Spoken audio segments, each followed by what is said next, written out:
How to share your faith, 5 steps, 5 minutes. Let's go.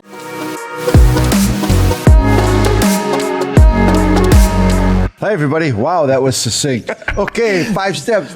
Right down to it. Step number 1, share your faith. Why share my faith? Because that is the heart of God. So, number 1, Yep. in order for us to have a right motivation, we need God's heart. What does Yeah. God care about more than anything else? Reaching the lost. Reaching the Bringing people close to him who are far from him. So And if we're close to God, we will have God's heart. the And more that is time his we passion. spend with him, the more we become like him. And so, hey, if you don't want to share your faith, I mean, that's number 1. Spend more time with God, and I think that will be a byproduct of it. Yeah, absolutely. And number 2, that was number 1. Number 2, this seems to be like we don't even have to say it, but I see a lot of people do it. We have to say it. Yep. How about be a nice person? It's so simple. I remember, I've told this story many times, but I remember I was in line at a gas station and somebody says, "Jesus loves you." I'd be like, whoa, I'm happy about that.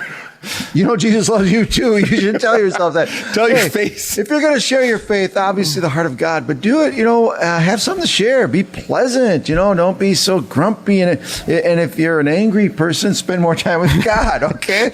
Default back to number 1. Nobody cares what you have to share with them if you're not a happy person, or at least if you're not pleasant. So that's number 2. You have to be pleasant.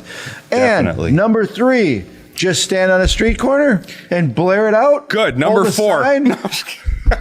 Don't do that. When you want to share your faith, earn the right to speak into somebody's life. Build a personal relationship with them, whether that's coworkers, family members, neighbors.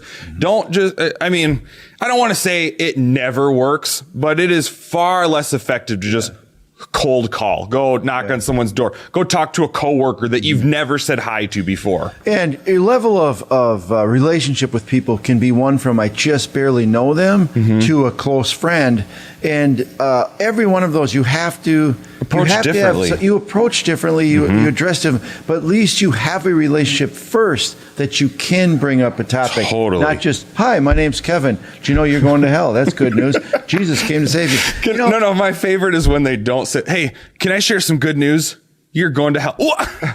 When they say it out of order. Okay, but hey, really, earn the right to be heard by having some kind of relationship with people. So very, very important. And then I think this is probably where most of us are at.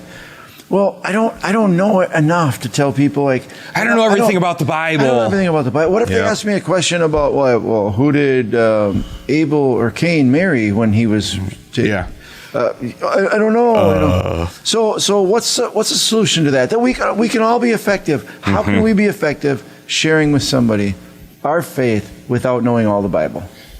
Share your own personal story.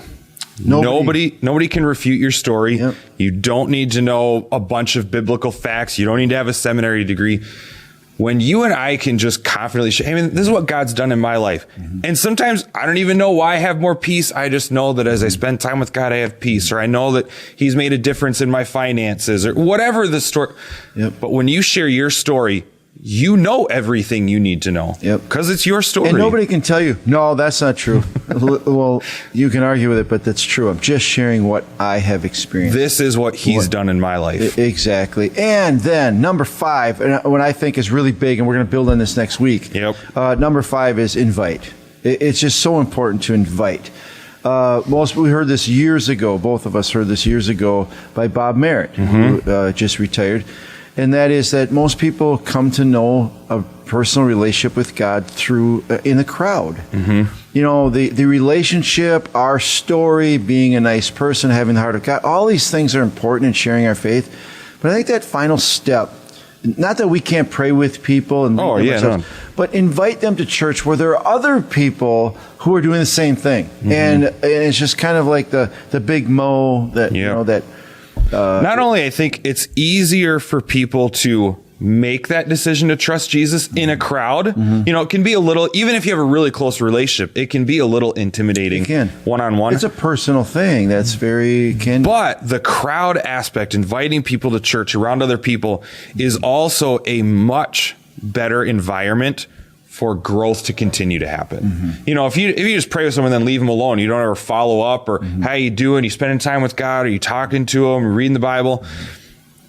That decision can be made and it can be sincere, but you could fall away pretty quickly. Very quickly. as without well too. some type of connection. I think it's extremely important. It's not a must, but it is extremely important. It's about as close as you can get to a must. Invite them to church. And so those are 5 easy steps that you and I can share our faith.